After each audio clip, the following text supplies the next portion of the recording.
let's talk about your guitar for a minute. You have a signature guitar being produced. We were recently at the Taylor factory, and one of my colleagues saw them actually working on it. Great. Can you tell me the story behind that when you're creating that? Sure. Well, I was always a fan of, I was always a fan of Taylor guitars. Having really gotten my start in San Diego as a musician, I noticed that a lot of people in San Diego played Taylor guitars, and of course I found this factory, went down and took a tour, and kind of fell in love with their core values, who they are as people and who they are as a family, and their commitment to wood and replanting that wood, sustainability, etc. Exactly. So I bought my first Taylor many years ago, and then in 2004 I bought a nylon string just for one song on my second album, and I had great guitar player Raul Midon come in and play this nylon string for a song I wrote called Bella Luna. And so then I had this nylon string in my possession, and after that record, I found myself only playing the nylon string at home. I just loved the tone of it. I loved the feel. I sort of got rid of my guitar pick and started adopting the acrylic fingernails. Thanks to Raul Midon, who taught me a lot. And I wrote most of my third album on this nylon. And so then I worked with Taylor to basically create a nylon that would be the Jason Mraz signature nylon. I didn't really change anything about the guitar because, in my opinion, it was already a good to go. Fantastic instrument. It was the NS72, and all I did was add some cosmetics to it that matched sort of my interests. Aesthetic, exactly. So around the sound hole, you'll see all the different symbols of the zodiac. Oh, cool. I'm big into astrology. And then on the headstock, I put my tattoo, which is Be Love, and this symbol, which stands for Be Whole in Mind, Body, and Soul. Oh, nice. Can you very simple geography here. Very cool. Geometry. And nice. So I put that on the guitar, Very cool. Speaking of nylon string, there's ukulele on Back to the Earth. Yes, there is. Yeah. Has that been an instrument you've been getting into lately? There has. Taylor is very fortunate now to have Andy Powers as one of their head designers. And I've known Andy almost as long as I lived in San Diego. I met him through the community as a local guitar builder and also as a surfer. Oh, cool. And being a guitar builder, being self-employed, gave him the opportunity to surf in the mornings rather than go to work. So we would spend a lot of time in the water, and he built a couple ukuleles for me early on. And now he works for Taylor, and he's been experimenting with Taylor ukuleles and building some of their newer, more like the 800 series and 600 series that they're coming out with. I've had an ukulele in my arsenal now for probably 8 or 9 years. I love going to it every once in a while to just get me out of my guitar habits. It forces me to hear new voicings. Absolutely, Get away from those low E and A strings. And, exactly. And there's a couple of songs on this album that were really pioneered thanks to the ukulele. And then, for example, Back to the Earth, another song called Best Friend, where I really only play the high 4 strings of my nylon, so I just now play it on a baritone ukulele. Oh, okay. Because it gives me the same effect and almost the same tone. Right.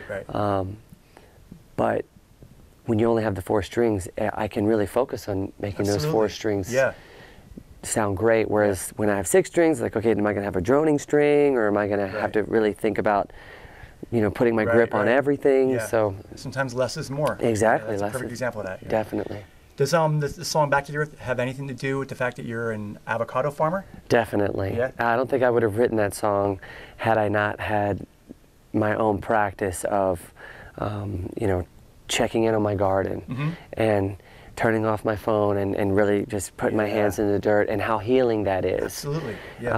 Grounding. How grounding it is, and truly grounding. I mean, we really are electrical level. Exactly. We're earthing. When the more opportunities you have to take your shoes off and earth, the more reconnected to spirit we become. The more reconnected to our natural earthly selves we become.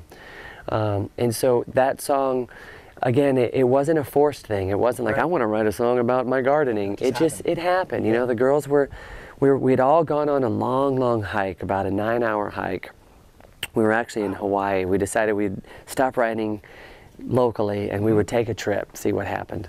And we took a 9-hour hike, and it was way too grueling for us, but it was definitely what we needed. And we got back and just found ourselves kind of just chanting this thing. Yeah. We're going back to the earth, we're going back to work. Yep, yep. And kind of riffing on the different verses about, you know, what that means to us, and how good it can be for us. Excellent, excellent.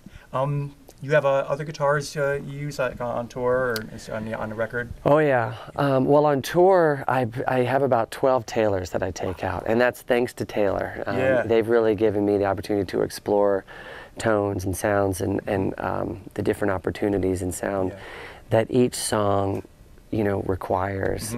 Back in the day, I would have bragged that I just had one guitar that I toured with. Oh yeah, well that's all you could afford back then. Exactly, and I was okay with that, you know, and I would create segues or stories that I'd tell while tuning. Drop D or something. Exactly.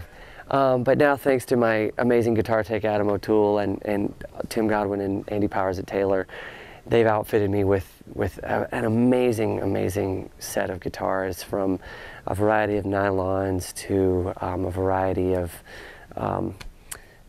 just beautiful dreadnoughts and grand body sizes, concerts and cutaways, and Andy's experimenting with different finishes. You know, I used to be a little nervous that a guitar would come with too much finish on it. Oh yeah, block the tone. It would block the tone. Right. It was just a little too shiny, and it would take, you know, years for this guitar to really break in. Right.